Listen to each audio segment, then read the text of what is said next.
Hello BookTube, Sarah here, and welcome back to my channel. Today I'm coming to you with a Friday Reads, and it is a very happy Friday Reads because it is the Friday of a long weekend. I love long weekends. It is Canada Day tomorrow on Saturday, July the 1st, and it is our 150th celebration of Federation. So I think it's a Federation. So yeah, so that is super duper exciting. There is going to be major things going on in like every city. There's always fireworks, but I think everybody's just taking it up a notch because it's the 150th. Garrett and I haven't decided exactly what we're going to do yet. We were going to go out, like go up north maybe, and go and watch the fireworks somewhere, or, you know, take in a small town festival or something, but unfortunately he has to work on Sunday and Monday. So he really only gets the one day. His work is sporadic. I don't know if I've mentioned this before, but he's got split days off, so he gets off Saturdays and Tuesdays. He doesn't have a true weekend with 2 days off, and so that's a little unfortunate, and it's hard, and I understand. If I only had the one day off to be like driving all over, and you know, we're very introverted people. We kind of like just being at home and doing our own thing, you know, watching movies or reading or whatever. So we're going to see what we're going to do tomorrow. But anyway, that is coming up this weekend. And of course, it is the 4th of July for all my lovely American friends on Tuesday. I know a lot of you are probably going to be off on Monday too, which is exactly what I would do, is, you know, give myself the extra long weekend. So I hope everybody has a great long weekend. But let's jump into what I plan on reading this weekend. I am almost finished Carolina Home by Virginia Kantra. This is the first book in the, I think it's the Dare Island series. I'm sorry, I don't have anything in front of me right now. My tablet's all the way over there, or else I check. The picture will be up here as I've been doing. So I'm about 80% of the way through this. I should definitely get it finished today, which is good because this is the last book I need to read for my Triple RC challenge for the month of June. I mean, I took it to the 11th hour, you know, this month for some reason. But I did actually read more books than I have read any other month this month, so that's exciting. So yes, I am finishing that up. Now, once that's done, I plan on reading Too Hot to Handle by, I think it's Tessa Bailey. This is the first book in the Romancing the Clarkson series, and I am very excited. This is my first book for the month of July. It's from my July TBR. You know, I cannot wait. Really excited about this one. I think it's going to be a really good book. The audiobook that I need to finish because it's due back in the library in 4 days is Talking as Fast as I Can by Lauren Graham, also narrated by Lauren Graham. She is, of course, of Gilmore Girls fame. I'm sure a lot of you are familiar with this book. You've probably seen it going around BookTube.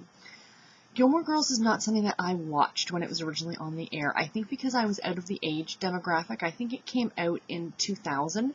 So we're going back about 17 years. I would have been in my early 20s. And, oh my gosh, that makes me sound so old. It does. That's frightening. But anyway, my mother watched it and she really liked it. Well, when I heard that they were doing the reboot, I was like, oh, maybe I should try it out and see what I think. And everybody's encouraging me, you know, watch it. It's such a good show. So I did. I ended up like marathoning the first 3 seasons in probably the span of like 2 or 3 weeks. And then I started watching something else on Netflix, I think Outlander, and I haven't gone back to it yet.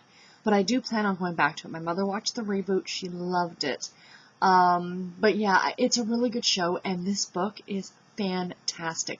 Even if you're not a Gilmore Girls fan or what have you, it's still just a really great book of her being an actress and getting her start and all these things. And she is like really, you know, you hear about actors and actresses all the time. Well, they're so down to earth, but she really, truly is. And you feel like you're sitting talking to your girlfriend, like honestly. And I did actually, I speed up the narration ever so slightly on my audiobooks so I can get through them a bit quicker. I listened to them at 1.4 speed on Overdrive. And even with her speaking as quickly as she does, I'm still absolutely able to follow along. I was a little concerned. I'm like, maybe I'll have to back it off a bit. But I guess because I also talk quickly, I can understand someone who talks quickly. But again, really enjoying it. She did get into the Gilmore Girls for a bit. Now she's going back, like, you know, the stuff that happened in between the original series and the reboot. Of course, she was on Parenthood, which I also never watched. But still, even though I'm not a big fan, like, I like the Gilmore Girls, but I'm not, like, a huge fan like some people are, I'm still really enjoying the book. So I highly recommend it if you're into celebrity memoirs at all. So yeah, so that is what I am reading this weekend. What am I going to be knitting this weekend? I'm going to be working on a little bit of everything, but the one thing that's going to get the most love at the beginning is my sock yarn blanket. I haven't shown this to you guys in a few weeks, so I'll show it to you now. I got another square put in last night, this pink one. So, for those of you, again, who may not have seen this before, this is my sock yarn blanket. Essentially, it is just squares of sock yarn that I've been given by people and that I've used in my own projects. And you just kind of pick up and knit these little squares in. And this is a huge thing in the knitting community, is trading these little like mini skeins, as they call them. So you get like, you know, little 5 grams of yarn, and it takes me about 3 grams to make a square. But I love them. I gotta show you guys my absolute favorite one I put in a few weeks ago. Look at that one. The watermelon. Isn't that awesome? I so want that in a full skein of yarn because it would stripe that way. Like, you would get the green stripe and then the watermelon pink stripe. I so want that on a pair of socks. Isn't that gorgeous? I absolutely love it. I think that's my new favorite one in the blanket. But yeah, that's going to get some love this weekend, definitely. And of course, I'll be working on my socks, and I need to finish the baby sweater because I need to start the other baby sweater for my nephew, so that's a thing. But I've got 3 days, really, of nothing to do, so I'm super excited about that. The other thing I want to mention really quickly is the Pick Me a Book for the month of July. I added up the numbers, like I go in and I count how many votes, and I have a little sticky note thingy on my desktop on my computer. I don't know if you guys have that for your Windows, if you have a Windows PC. They have a sticky note feature, and like literally you can stick these like little notes all over your screen, like digitally. It's awesome. But anyway, I've been keeping track of what books, and there were 3 books that people were just like, they were like within one number of each other, and it was The Island by Heather Graham, the one by Karen Harper, and the one that won though by 1 vote is Nothing But Blue Skies by Christie Ridgeway. I'm sorry, I think it is Christie Ridgeway, not Christine. I do apologize for saying her name wrong in my last couple videos, I think. So yes, so that is the one that won. That's the one I'll be reading in the month of July.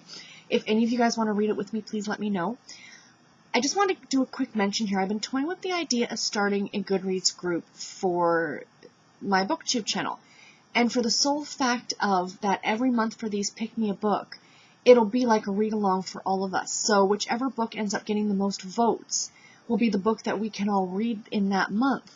And, you know, we can discuss it and what have you. It doesn't have to be anything, you know, like you have to read it in the first month of July and, you know, blah, blah, blah. Take your time, read it whenever you can in the month, and then we can kind of do a discussion. And then I thought I'd even do a separate video in the following month. Like, for example, if we were doing July, I would do a separate video in August just talking about that book and what we all thought about it. Maybe using some of your guys' quotes and, you know, what so-and-so thought about it. And I don't know, would you guys be interested in that at all? Or we could do, like, if anyone's interested, we could do a Goodreads hangout where we could sit and discuss the book if you want, kind of like a little book club. That's what I was thinking, like the Novel Expectations book club. You know, I don't know. What do you guys think? Let me know in the comments below if that's something that you guys would be interested. I know that they do. There's a bunch of booktubers who do the on the Goodreads shelf, which looks like a lot of fun, and every month they read a different book, and each one of them takes a different video, and I think that's a lot of fun. But I thought, you know, like, I don't know, I just thought that this would be fun too. Like, again, no pressure, you know, read it whenever you can in the month, and, you know, generally these are a little bit, you know, easier reads and stuff like that. So again, let me know in the comments your thoughts on that, and I'm definitely more than willing to get it started for the month of July, and we can go and start that group, and, you know, you guys can join if you're interested, and we can discuss the book, and yeah. So anyway, that's about it. I don't want this video to run too long because I have to go and get ready for work, but please let me know in the comments below what you guys plan on reading or are doing this weekend, because I would love to know. And for everyone celebrating either Canada Day or the 4th of July, I hope you have a fabulous long weekend. Stay safe, and I will talk to you guys in my next video. Take care and happy reading, everybody. Bye.